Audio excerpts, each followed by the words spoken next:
Today, we are going to talk about the Iowa Program of Public Life event, Johnson County for All. This will cover what happened in this event, why this event took place, and how you can get involved. This community-based conversation was designed to bring together all of Johnson County to learn and listen to each other about what we should do to ensure the highest quality of life for all of our neighbors. By engaging a diverse group of residents and public leaders from across Johnson County, this event discussed unique priorities and tensions and revealed important, tangible steps for these communities and organizations to collaborate for the greatest impact to make Johnson County livable for all. Livable is defined as the sum of the factors that add up to a community's quality of life. This event was held in the Johnson County Health and Human Services Building in Iowa City. A group of about 45 individuals from the community came to partake in the deliberation. Event attendees included, but were not limited to, citizens, mayors, and county supervisors.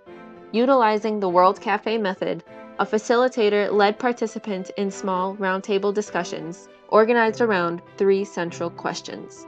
What do we currently know, and what do we still need to learn? What assets do we have that can be better utilized, more coordinated, or reinvented to make progress?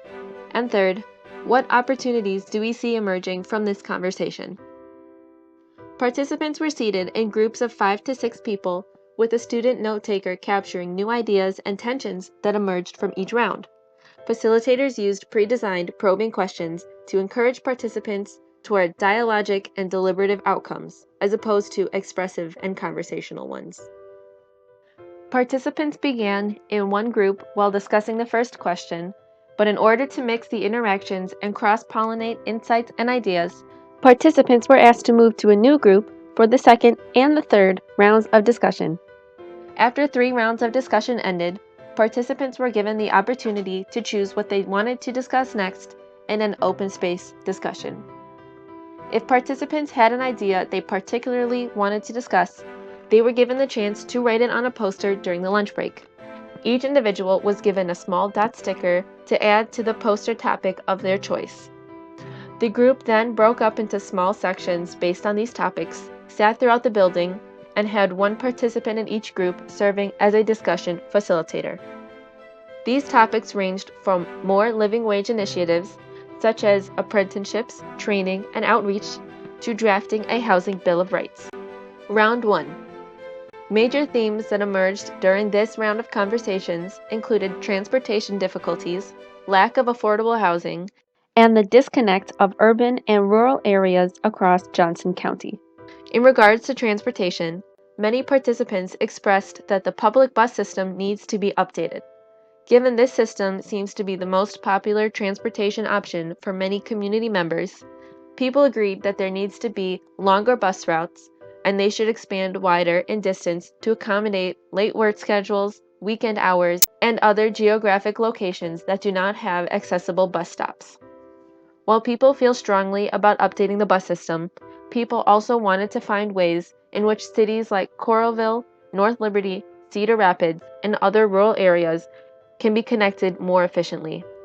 It is perceived that much of the new development is focused mainly on the Iowa City area, yet attention needs to be given to other cities in rural areas.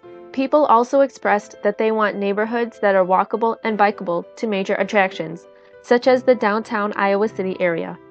However, the only neighborhoods that are livable and walkable seem to be too expensive for many community members' budgets.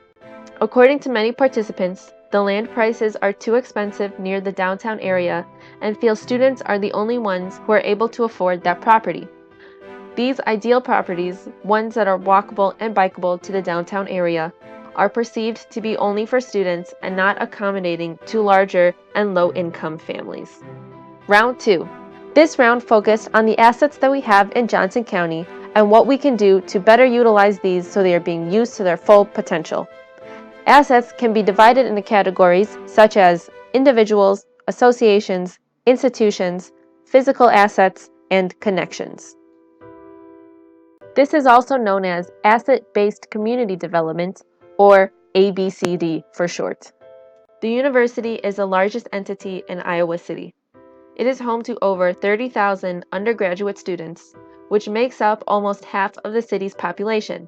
The discussion found out that if the university was able to better utilize all of the resources and power it has to benefit the community instead of just its students, Iowa City could improve greatly.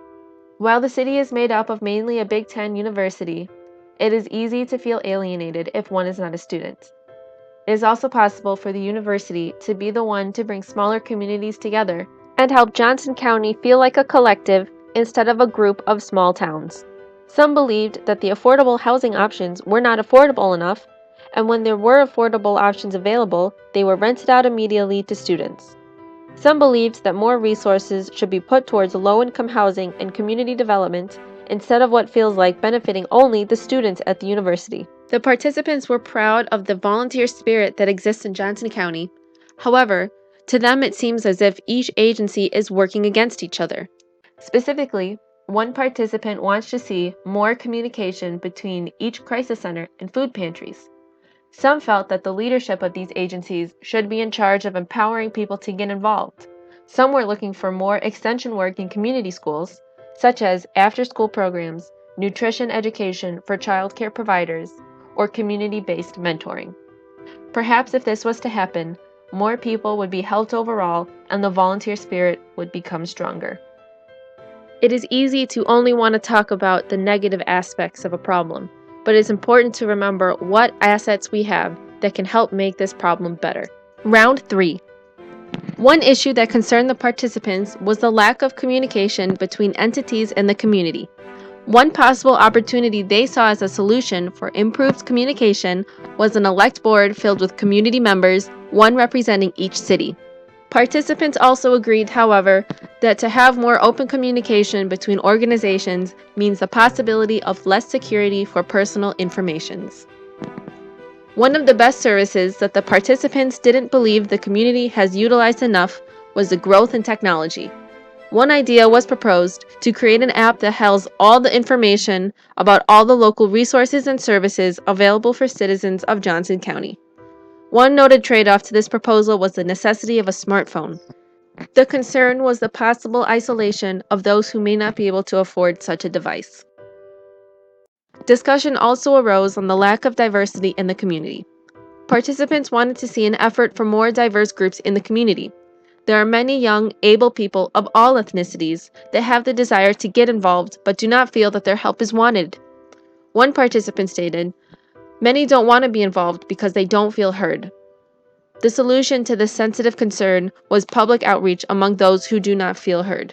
If you would like more information on how to get involved with the Iowa Program of Public Life and future events, visit uiowa.edu/cpl.